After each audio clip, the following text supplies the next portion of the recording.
Hey, what's up guys, Rev here. If I could give one piece of advice to VTubers, especially those just starting off their careers, it would be to avoid discussing controversial topics on Twitter. In particular, the topic of lolicon is like the VTuber graveyard, filled with the careers and reputations of many different content creators who simply could not resist the fleeting rush of clout it presented to them. Now, making ignorant claims about the subject will not only alienate you from the majority of your current and potential fan base, but the real danger occurs when the person ends up being a hypocrite by their own standards, which happens 90% of the time, by the way, much like today's example. So here we have this VTuber who has gained nearly 10k followers in a very short period of time, mainly through posting thirst traps like these every 20 minutes at a bot-like pace. And I don't have a problem with that, but unlike the thirst traps they founded their following on, making hot takes where you call people pedophiles has consequences, especially when you exhibit the exact same behavior yourself. Here's the tweet that landed them in hot water, now deleted of course.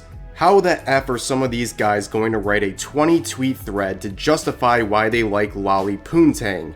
You're a pedo. Good to know.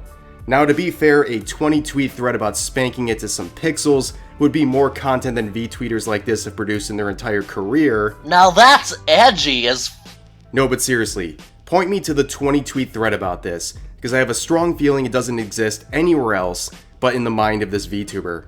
But nonetheless, you guys know the drill when it comes to these kinds of tweets. It's time to check their publicly visible Twitter likes. Now, it's important to note, normally I find a few funny haha gotchas where they have like lewds of a few young characters in their likes, but this VTuber, it was like a lolicon and shotacon emporium. Their likes are filthier than most lolicons I know. I mean, are you kidding me? Not only are there lolly and shota characters all over the place, many of them are well-known characters, so there's no confusing their age. And keep in mind, all of these likes are from the past few days. There's so much to scroll through, I was getting carpal tunnel just from the past 2 days of their likes. But don't worry, they have an explanation for all this. They like so many tweets that a few dozen posts they consider CP would slip into their likes every day. Your Honor, I'm downloading so much content every day. How was I supposed to know that a few dozen of them that I thought were CP were gonna slip in there? So let's play dumb and act like they really are a bot account liking every post they see. How about these tweets and replies?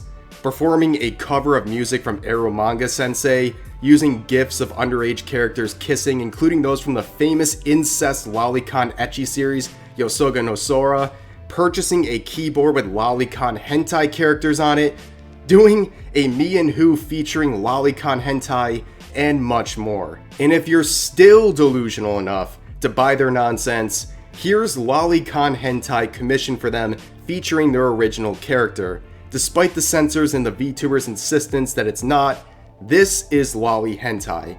Not convinced that it's lolly hentai?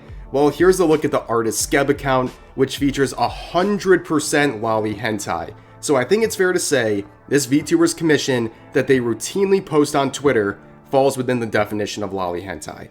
So yes, ladies and gentlemen, the hypocrisy hits on so many levels it's hard to keep track. Word to the wise for this VTuber, stay away from the topic of lolicon because you're quite possibly the worst offender I've seen. But that's going to do it for this video. Hope you all enjoyed, and I'll see you guys next time.